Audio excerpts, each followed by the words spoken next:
લોકસભાની સામી ચૂંટણીએ આતંકી સંગઠન સાથે સંકળાયેલા સિમીના 12 માથાભારે શખ્સોને શોધી કાઢવા શહેર પોલીસે ગતિવિધિઓ તેજ કરી દીધી છે। લોકસભાની સામી ચૂંટણીએ જ્યારે શહેરમાં કાયદો અને વ્યવસ્થા જળવાઈ રહે તે માટે શહેર પોલીસ એક્ટિવ મોડમાં છે, ત્યારે students Islamic movement of India એટલે કે સિમીના 12 ભગેડાઓને શોધવાના ભાગરૂપે કલેક્ટર કચેરી ખાતે નોટિસ ચોંટાડાઈ છે, જેમની શહેર પોલીસે શોધખોળ તેજ કરી છે। ત્યારે બીજી બાજુ આતંકી સંગઠન સાથે સંકળાયેલા students Islamic movement of India નામના વોન્ટેડ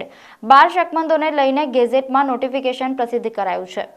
કલેક્ટર કચેરીના નિવાસી અધિક કલેક્ટર ડોક્ટર BS પ્રજાપતિની ઓફિસની બહાર નોટિસ બોર્ડ પર લગાવેલી યાદી મુજબ તે તમામ 12 સિમીના શકમંદોની યાદીમાં સૌથી ટોપમાં વાડીનો ડોક્ટર સદાબ પાનવાલા છે,